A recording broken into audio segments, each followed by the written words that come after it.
말씀 제목 우리 한 목소리를 읽어보도록 하겠습니다. 예수님만 믿자.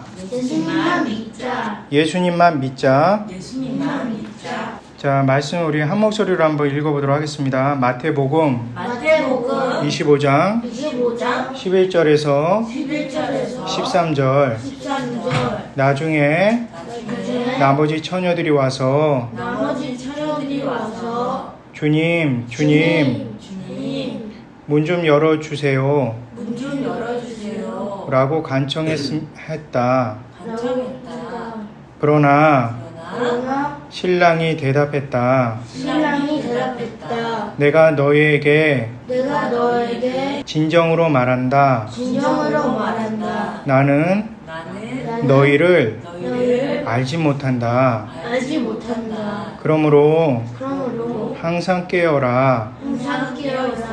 그 까닭은 너희가 그 날과 그 때를 알지 못하기 때문이다.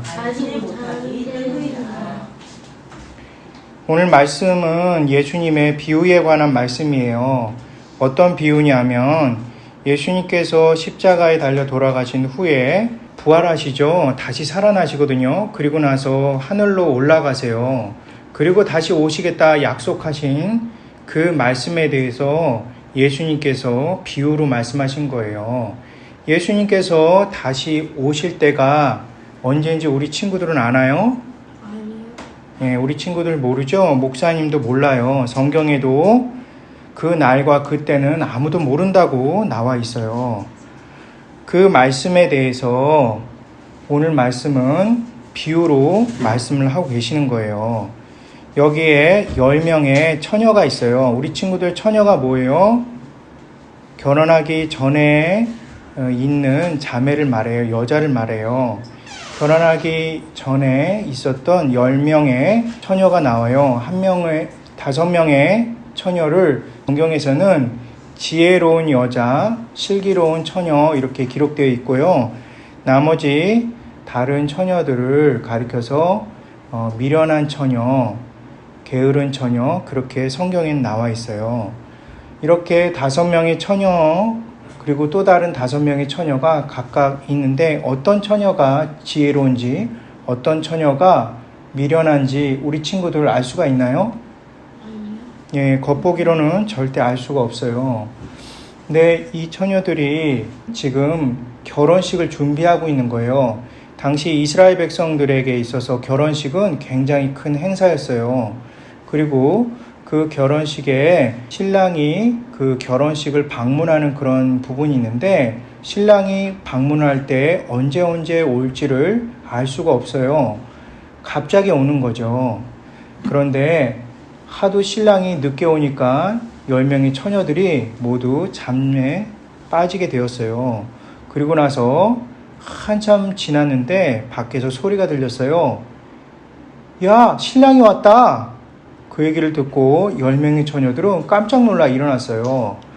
그런데 이렇게 모두 다 자고 있고 그러는 사이에 신랑이 왔으니까 얼마나 급해요. 그런데 신랑의 그 잔치에 참여하기 위해서는 먼저 불을 밝혀야 돼요.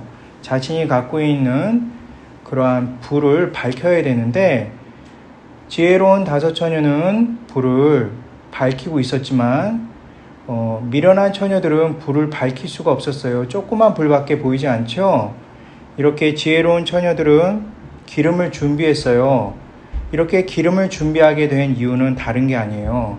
신랑이 언제 올지 지혜로운 처녀들은 알 수 없었기 때문에 기름을 준비했던 거예요.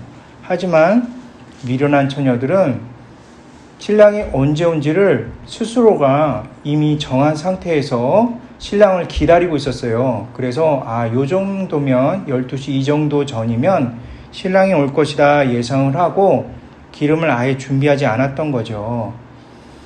따라서 지혜로운 처녀와 슬기로운 처녀는 기름을 준비하고 준비하지 않고의 차이점이 있는데요.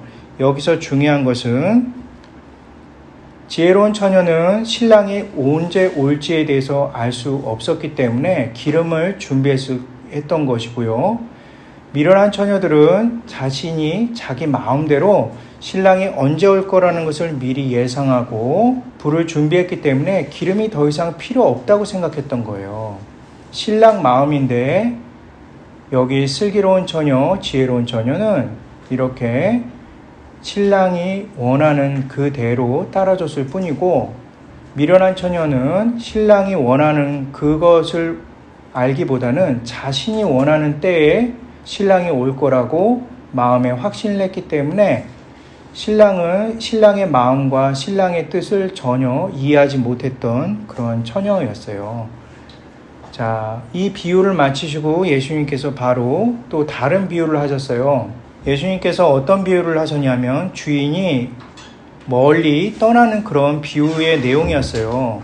주인이 멀리 떠나는 그 비유의 내용을 보니까 예수님께서 다시 오시겠다 약속하시고 십자가에 달려 돌아가시고 부활하신 후에 올라가셨죠. 지금 예수님은 이곳에 계시지 않지만 하나님의 능력으로, 하나님의 권능으로 우리 친구들을 다 보고 계시죠. 하지만 예수님이 직접 이 땅에 다시 오실 때가 있는데 그때는 어느 누구도 알 수 없죠. 그때 동안 우리가 어떻게 이곳에서 살아야 되는지에 대한 말씀이 이 달란트 비유에 담겨 있어요. 이렇게 여기 나오는 이 주인은 예수님 자신을 의미하고 있고요. 여기 있는 달란트를 받는 종들은 우리를 상징하고 있어요. 5달란트 받은 사람들은 많이 받았겠죠. 그죠? 받은 사람 종 하나가 있고요. 5달란트 받은 종이 있고요. 또 2달란트 받은 종이 있고 1달란트 받은 종이 있어요. 5달란트 받은 종도, 그리고 2달란트 받은 종도 있고요. 그리고 1달란트 받은 종이 있는데 5달란트 받은 종과 2달란트 받은 종은 열심히 일을 하고 그리고 돈을 벌었어요. 하지만 1달란트 받은 사람은 땅에다가 감춰뒀죠. 이렇게 땅에다 감춰둔 이유는 다른 게 아니에요. 바로 주인에 대해서 이해를 하지 못했기 때문에 그래요. 주인은 나쁜 사람이라고 1달란트 받은 사람은 생각을 했어요. 자신에게 그 1달란트를 주는 이유는 더 많은 것을 요구하기 때문에 주었다고 생각을 했죠. 그래서 이 사람은 이 1달란트를 더 많은 것으로 만들 엄두를 내지 못했어요. 그래서 땅에 파묻고 대신 그거 한 번도 손에 대지 않았기 때문에 주인이 준 그대로를 다시 주었기 때문에 주인이 나에게 어떤 얘기도 하지 않을 것이다 그렇게 생각을 했어요. 하지만 5달란트 받은 사람은 또 다른 5달란트를 남겨서 총 10달란트를 만들고 2달란트 받은 사람도 2달란트를 만들어서 총 4달란트를 만들었어요. 이 5달란트 받은 사람과 2달란트 받은 사람은 주인은 절대 그런 사람이 아니라는 것을 알고 있었어요. 주인은 정말 자신들에게 너무나 자신들을 사랑하기 때문에 이것을 맡겨주었지 더 허무맹랑하게 너무나 과하게 많은 것을 요구하신 분이 아니라는 것을 잘 알고 있었어요. 그래서 자신의 일을 성실히 했을 뿐이었죠. 결국은 주인이 와서 1달란트는 자신을 알지 못하는 자이기 때문에 내가 너를 알지 못한다 하고 쫓아버리고 2달란트와 5달란트 받은 사람은 주인과 함께 그 기쁨의 자리에 있게 되었어요. 여기 있는 주인은 바로 예수님이죠. 마지막 3번째 비유는요, 양과 염소에 대한 얘기예요. 여기는 양과 염소 보이죠? 한 임금이 양과 염소를 나누듯이 의인과 악인을 나누는 그 비유예요. 의인이라고 예를 든다면 여기 양을 의미하고요. 염소를 말한다면 악인이에요. 성경에는 의인을 가리켜 오른편에 있는 사람, 그리고 악인을 가리켜 왼편에 있는 사람이라고 얘기를 했어요. right, left죠. 이렇게 right에 있는 이 의인, 그리고 이 양은 주인이 막 칭찬을 해주니까 어떤 이유로 자신을 칭찬하는지 알 수가 없었어요. 왜냐하면 자신이 한 모든 행동은 바로 임금이 준 은혜 때문에 한 것이기 때문에 자신은 칭찬받을 이유가 없다고 생각했던 거죠. 반면에 염소 편에 있는 이 악인은 막 잘못한 것에 대해서 얘기를 하자 자기는 그런 적이 없다면서 발뺌을 했어요. 이 얘기는 자기 스스로가 자신의 옳은 것을 판단하면서 살아왔기 때문에 임금이 그것에 대해서 잘못됐다 야단을 칠 때 도저히 그걸 받아들일 수 없었던 거예요. 자, 이 비유를 쫓아서 우리가 기억해야 될 것 세 가지를 생각해 보도록 해볼게요. 따라해 볼게요. 기억하기. 기억하기. 1번. 1번. 예수님께서 오시는 것은 예수님 마음이다. 예수님 마음이다. 자, 예수님께서 언제 오실지 그것은 예수님의 마음에 달려있지 우리가 함부로 예수님이 언제쯤 오세요, 언제쯤 오셔야 돼요 이렇게 판단할 수 있는 게 아니에요. 이것은 예수님이 재림에 대한 내용뿐만 아니라 우리 친구들이 예수님 오늘 꼭 이것을 이루어 주세요, 오늘 아니면 안 돼요 이렇게 스스로가 오늘이라는 것을 정해놓고 기도하는 행동도 이렇게 예수님이 자신의 판단에 의해서 정하는 그 판단을 뺏는 것과 똑같은 거예요. 그래서 예수님 오늘 이런 일들이 이루어졌으면 좋겠습니다 이렇게 기도하면서, 하지만 그것은 내 뜻이 아닌 예수님의 뜻입니다 이렇게 기도하는 우리 친구들이 됐으면 좋겠어요. 2번 오직 예수님을 바르게 아는 것만 예수님을 믿는 것이다. 자, 이것은 달란트 비유죠. 한 달란트 받은 사람은 그 주인을 알지 못해 결국 쫓겨나는 그런 신세가 된 것처럼 우리 친구들도 예수님을 바르게 아는 친구들이 됐으면 좋겠어요. 그래서 예수님은 우리 친구들의 무엇인가를 뺏으러 오신 것이 아니라, 뺏으려고 하는 것이 아니라 더 풍성케 하기 위해서 이 땅에 오셨고 우리 친구들을 구원하셨다는 것을 늘 기억했으면 좋겠어요.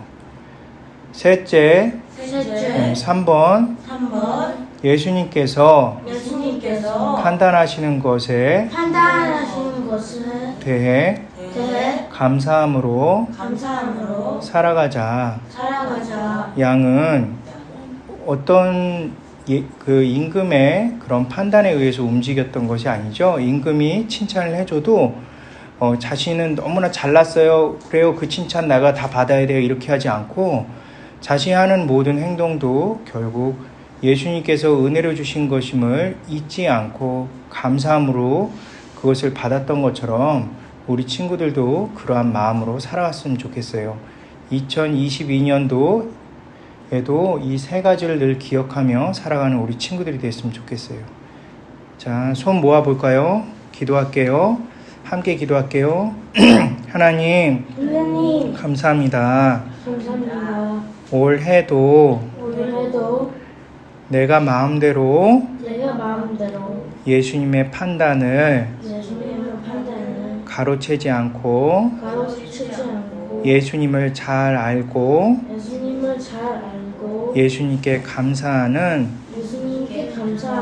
제가 되게 해주세요. 예수님의 이름으로 기도했습니다. 아멘.